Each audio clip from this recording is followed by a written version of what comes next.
Yo, what up? Just a quick video. I just finished watching a video by one of my favorite YouTubers, who I admire a ton, who shall remain nameless. And he just did a video about a take that Colin Cowherd did discussing Dak Prescott and the quarterbacks that are better than Dak Prescott that he plays this year. So I haven't seen it yet. I'm interested to see it. I do like Colin Cowherd. I always think it's funny that people that you don't agree with, you hate, you know what I mean? I try not to be like that. I'm not saying I'm better than anybody, but there are people that love Dak Prescott who I mean, that's fine. You guys know how I feel about him, but Cowboy fans in particular, if somebody says a bad word, if a sports pundit says a bad word about Dak Prescott, they write him off and they're trash and they don't know what the hell they're talking about and whatever. Everybody's going to have their own opinion. There are tons of sports pundits who like Dak Prescott and think he's really good, and then there are tons who don't. Whatever. I like Nick Wright. I kind of agree with Nick Wright and Colin Cowherd in regards to Dak Prescott, but that's neither here nor there. So some of the names that Colin Cowherd, I guess, supposedly said, like I said, I haven't seen it yet, but some of the names that he said were better than Dak Prescott. Carson Wentz. I think I've said this before. I think, in my opinion, Carson Wentz is a better talent than Dak Prescott. He may not have the same stats.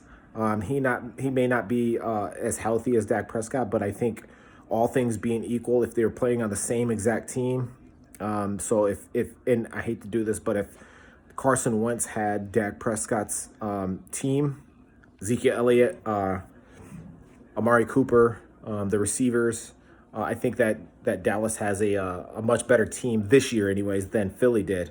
And then this person also mentioned that Carson Wentz had all his same receivers that won the Super Bowl with.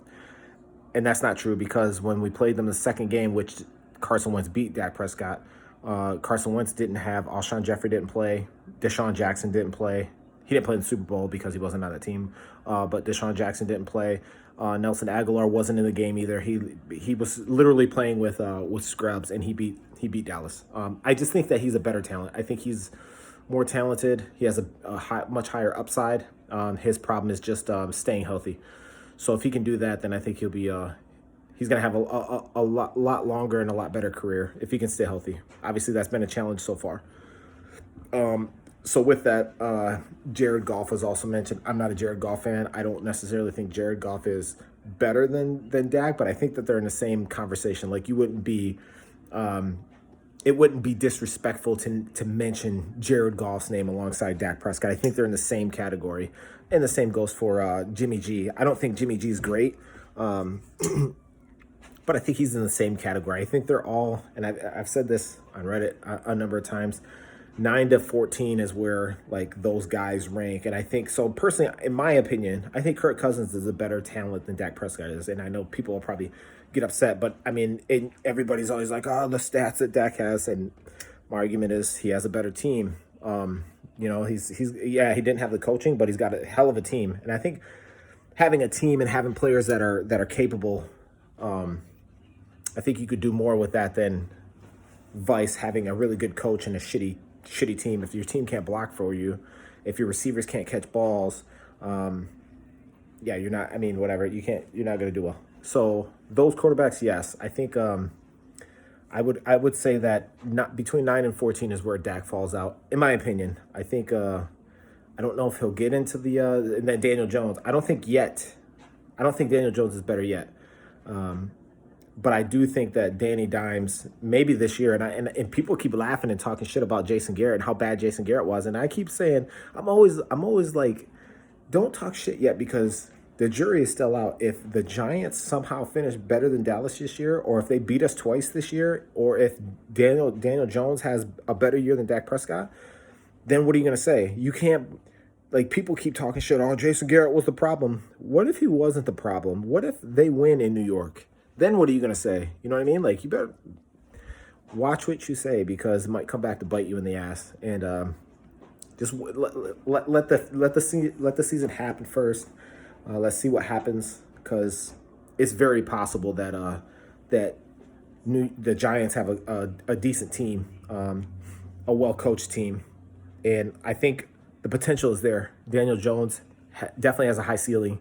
Saquon Barkley is probably him, Zeke, and Henry for this year, probably the top 3 backs in the league. So they have a great running back. They have a very talented quarterback. Depending on how they do in the draft, they're gonna have to work on their defense. They need some receivers also. So we'll see how they do in the draft. But yeah, potentially Daniel Jones could really do some stuff this year.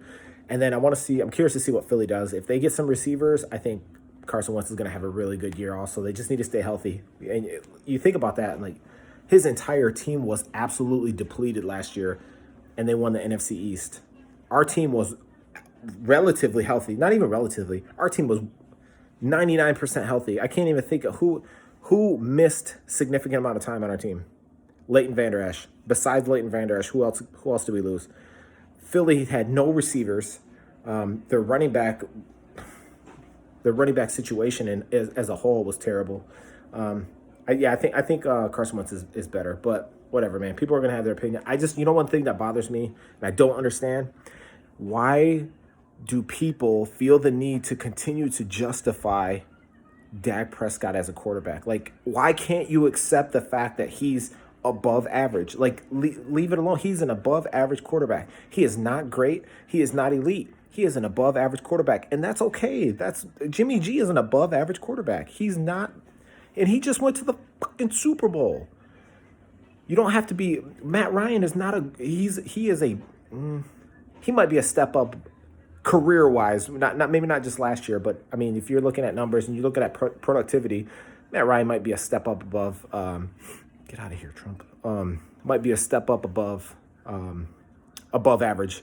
I'd have to break it down, but there's nothing wrong with being above average. Like there are 32 starting quarterbacks, and you're 9, 10, 11, 12, 13. You're somewhere in there. That's okay. That's fine. Accept it. Why do you guys keep fighting that? I do not understand that. You guys know how I feel about Tony Romo. My favorite quarterback of all time. I don't ever think he was elite. I don't ever think he broke into the top 5. I think in his best year, he was probably 7th, 8th best quarterback in the league in his best year. And I love that dude. That's my favorite quarterback. So I don't understand why you guys keep fighting it. But I just wanted to make this real quick. Like I said, this is for my homie who shall remain nameless. My dude who blocked me because he hates me. But that's what I'm saying. Wentz is better. Goff is not better. They're in the same category. But Wentz is better. Cousins is better. Then Dak. And then Goff. Jimmy G is somewhere in there also. Whatever. But we can argue until the cows come home. Hopefully we have a season this year with all this stuff that's going on. But let me know what you guys think. Send this to him and tell him I said, what up, homie? What up, big homie? My big homie. Out.